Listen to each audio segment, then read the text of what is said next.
Happy Homebrew Wednesday, guys. Bit of an early one. Apologies for not putting out Homebrew Wednesday for quite some time.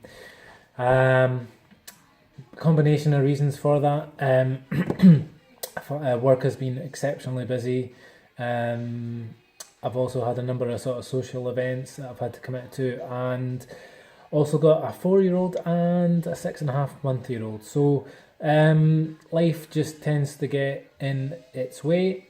I've not put out any Homebrew Wednesday videos just on the basis that I've not really been doing much brewing for those reasons. So there was another further complication about 2.5 weeks ago, a few Sundays ago.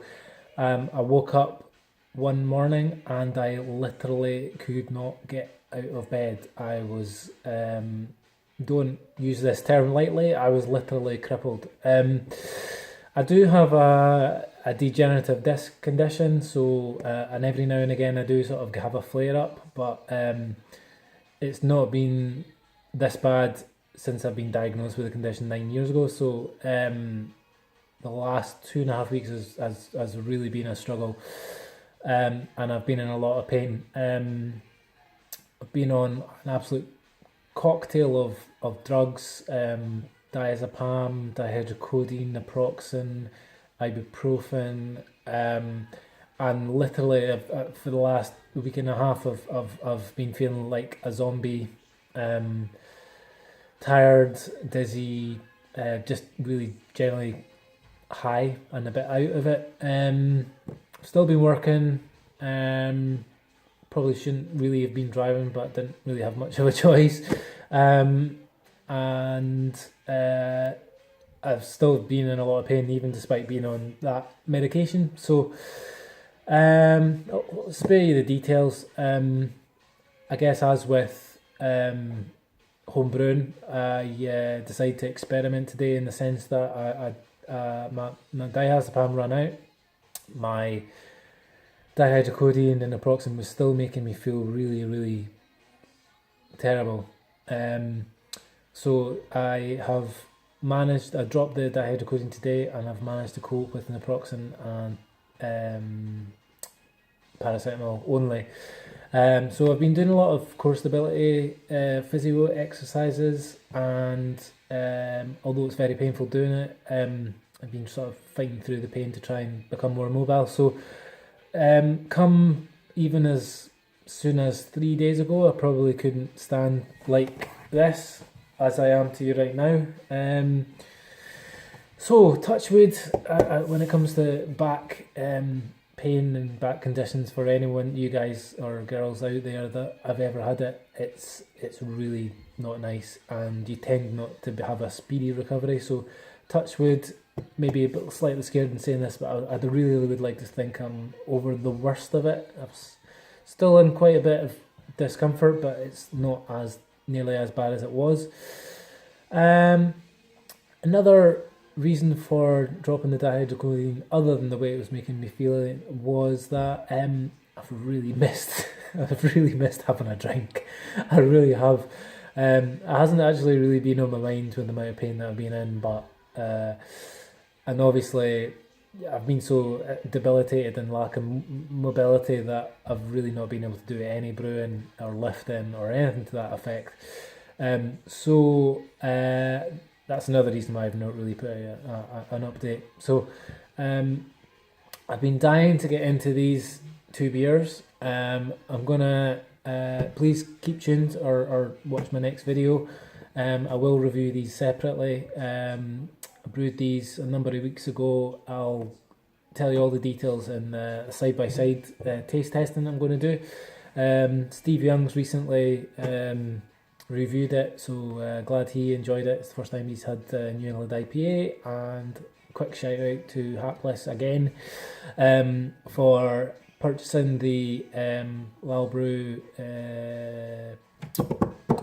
New England IPA yeast in bulk and spread the fare amongst the brewing community. So it was really nice of him. So if you would like to get a couple of beers, Hapless, please PM your address. I might hold off until maybe I've done the taste test first to see actually if they're any decent. If they are, I'll hold on to them. No, I'm only joking. I would send you a couple of bottles, but there were a couple of mistakes that I made in both of these brews, and one of the common faults was, again, everything that I've been going through. I cocked up the dry hop in the sense that it's had a long time dry hopping. So I believe that can add grassiness, a lot of extra bitterness, and from Steve's BrewMountain reviews, it sounds as if they are a lot more bitter than they were certainly intended. So it might be it's a bit of a shame if that's the case, because it might just be a case of it's more like a fruity IPA rather than actually a New England IPA, just given the bitterness. But time will tell. Please watch the next video. So I'm back, still recovering obviously. I have been committed to home brewing in the sense that although I've not been able to brew, I've had a lot of time on my hands to generate recipes. So I've got more than enough recipes probably to brew the next year, which isn't a bad position to be in. I can sort of pick and choose to my heart's desire, whatever mood that I'm in. So I have been soon doing a little bit, sort of a few things homebrew related in the sense of generating recipes, but apart from that, what do I have in the pipeline? Either get back on the all grain as soon as I feel as if my back's well enough, or I've got a couple of kits that I've got.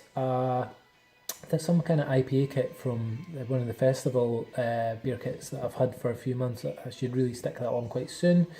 And there's been a lot of footage put out around about these brew kits that you can get from B&M stores. So I managed to pick up myself one. I couldn't get an IPA one, they didn't stock them, but they had a real ale one, so I just thought I'll take a punt. So I got one of them for $5.99. So I'll probably stick that on at some point, and I don't know, maybe do a wee bit of research and see how you guys have got on, what you think of it. Might me tweak it slightly, maybe put some extra grains in it, or maybe just a little bit of an extra dry hop. But we'll see how that one goes. So that's kind of the rough plan, homebrewing wise. Apologies again, I've not put out a lot of footage recently. And that's probably about it as way of a homebrew update. Oh yeah, one final thing. My back just got sore just before I was meant to bottle my New England IPA V3. Long story short, had to get my partner to help me. Probably the last time either of one of us want that to happen. No, I mean, it wasn't as bad as I'm quite making out, but yeah, I like doing it myself. I think she quite likes just me doing it myself. Needs must. I was crippled. I could hardly move, and there was beer spill everywhere. Trying to spill it, I managed to get sediment transferred across, and so yeah, you'll find out in the taste test what they're like and what they look like, etc. So that's probably about it. So thanks very much for tuning in. Please give me a thumbs up if you like what I'm putting out and my content. Welcome all comments. Please leave a message below. And finally, if you would like to subscribe to my channel, please do so. I'd love a few more. As Tesco say, every little helps. So thanks very much for watching, and hopefully see you very, very soon for next Homebrew Wednesday. Cheers. Bye.